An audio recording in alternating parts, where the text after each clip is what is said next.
Yarın inşallah kitlesel bir yürüyüş düzenleyeceğiz Kudüs için. Buradan bütün dünyaya seslenmek istiyoruz. Dünyadaki bütün Müslümanların Kudüs'e sahip çıkması gerekir. Siyonist, emperyalist güçlerin İslam coğrafyasının bağrına sapladığı bir hançeri çıkarmanın vakti gelmiştir. Onların sinsice oyunlarına İnşallah karşı duracağız. Tuzaklarını boşa çıkaracağız.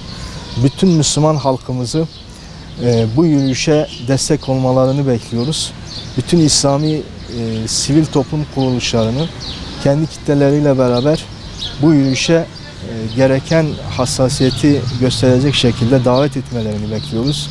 Biz siyasal şahitliğimizi bütün mazlum halklar için göstermek zorundayız.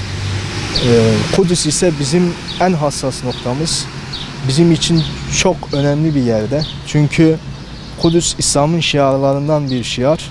Eğer bugün sesimizi yükseltmezsek yarın başka merkezlerimize bu işgal güçleri dadanacak. Emin olun bundan sonra savunma hattını açtıkları andan itibaren bizim barınabilecek bir yerimiz kalmaz. Bu açıdan bütün Müslümanların Filistin halkına, Kudüs'e sahip çıkmalarını istiyoruz. Bu bizim üzerimize bir vazifedir. Müslümanların acil bir şekilde bu konuda ciddi bir duyarlılık göstermesi gerekiyor. Aksi takdirde dediğim gibi batılı güçler, şer güçler, Siyonist İsrail, ABD ve onların işbirlikçileri yayılım politikalarını, işgal politikalarını Kudüs'ten başlayarak diğer İslam coğrafyalarını bellelerine de sürdürecekler. Bu bizim için kabul edilebilecek bir şey değildir. Müslümanların bu zillet halinden kurtulmaları gerekiyor. Ciddi bir tepki vermemiz lazım. Bütün Müslümanların tek yürek, tek ses olup Kudüs için meydanlara yürümesi gerekiyor. Bu bütün Müslümanların üzerine farzdır. Buradan bütün dünyaya ilan ediyoruz.